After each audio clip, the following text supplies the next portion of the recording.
நீங்க ஒரு சில பேர் அப்படியே நினைச்சிட்டு இருக்கலாம், நம்ம எல்லாரும் நல்லா பண்றீங்க 90% 90% ஒண்ணும் இல்ல. ஒரு சில பேர் வரட்டும், அப்படியே ஆளுங்கட்சியா வரட்டும், வருதான்னு பார்க்கலாம், என்ன நடக்குது பார்க்கலாம்னு சொல்லி அமைதியா வீட்டுல இருந்துட்டு இருக்கிறவங்க எல்லாம் எங்களுக்கு எல்லாம் யார் யார் எப்படி எப்படி இருக்கிறீங்களா தெரியும். இது இந்த இடத்துல வச்சு சொல்றோம்.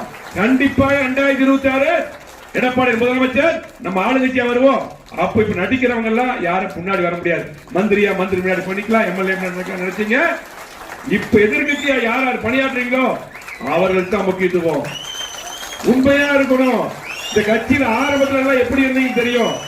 ஒவ்வொருத்தரும் நாங்க கொண்டு அம்மா கிட்ட அறிவிப்படுத்தும் போது நீங்க எப்படி இருந்தீங்க, இன்னைக்கு எப்படி இருந்தாலும் உண்மையா அதே போல இருக்கணும். எந்த தொண்டை எதிர்பார்ப்பு பணியாற்றக்கூடிய எத்தனை தொண்டர் இருக்காங்க. ஆகவே தயவு செஞ்சு பதவிகள் வந்ததுன்னா ஒரு நாள் நாங்க மாத்தி வேற பதவி தர முடியும், பொதுச் செயலாளர் பரிந்துரை பண்ணி. அது முக்கியம் இல்ல. நீங்க 90% பேர் நல்லா இருக்காங்க, ஒரு 10% பேர் மத்தவங்களை கெடுக்க கூடாது.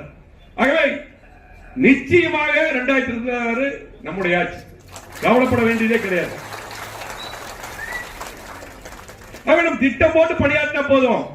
நம்மளை விட பெரிய கட்சி இங்க தமிழ்நாட்டில் யார் இருக்கா? அதிமுக பெரிய கட்சி.